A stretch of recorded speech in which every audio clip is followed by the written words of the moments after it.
As I understand it, when you were a young boy and you were growing up in Israel, it was your highest calling to be a rabbi. It was the highest calling of any young boy in Israel, any Jew, to be a rabbi.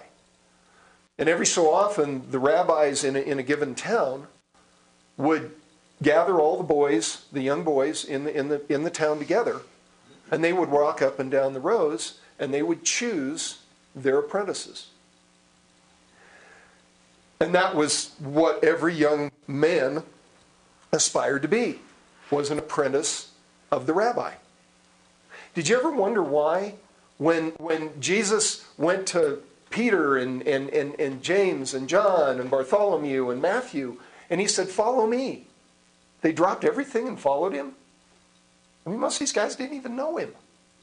They'd heard maybe something about him, but they hadn't witnessed him in action. They didn't know about him then what they knew after following him for 3 years. Why did they drop everything and follow? Well, picture it. You're a young man in Israel, and you stand before the rabbis, and they go up and they pass you by, and they pick the guy next to you. Which meant you had to go get a job and just be a worker bee. You'd missed out. You had missed out on the high calling. Now picture yourself 5, 10 years later, you're working away at your job, you're fishing, you're collecting taxes, and all of a sudden this rabbi walks up and he says, "I choose you." Wow. I get a second chance. Here's a rabbi, and he's saying, "I choose you." Is it any wonder they dropped everything and followed him? And you know what, guys? When Jesus came into this world and started his ministry, I'm going to just do a little thing by way of example. I don't know any of you guys, so don't take anything personally I'm about to say, okay? Don't shoot the messenger. He walked right by the guys in the front row. He said, "I can't use you. You're the strong ones."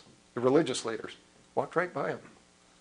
And the rabbi, this guy is never going to sit in the back row again. What's your name? Bill. Bill. Okay, Bill. I don't know you, Bill. You may be the greatest servant in this church, but I'm just going to make an example of you here. He went to Bill. And guys, there are hundreds of thousands, if not millions of Bills sitting in the back rows of churches across this country. And I'm telling you, they're the greatest single resource we have for the kingdom of God on earth. Why do I know that? Because Jesus walked right by the guys in the front row. And he came to Bill. And he said, "I choose you. I choose you. I know you don't think you're gifted. I know you think you've been passed by. But the great rabbi has chosen you." And in 1 Corinthians 1, it says, "God has chosen the foolish things of the world to shame the things that are wise, and he's chosen the weak things of the world to shame the things which are strong. And the base things and the things that are not, he chose that he might put to shame the things that are." Now you tell me, are any of us exempt from the great adventure? No. I don't believe for a moment that God created men, breathed his spirit into them, and then saved them for no purpose, guys. If you've given your heart to Jesus Christ, be assured he's gifted you. You have a talent, whether it be one or many, and all we need to do is discover, develop, and deploy that into your church and into your world for you to get in the game. Jesus went to the men in the back rows of life and the back rows of their churches to change the world by turning them into his kingdom champions. It's the mission of Reconnections to find you guys and help you and your leadership to work together to do that very same thing. Jesus did it then, and I believe he's still in the same business today.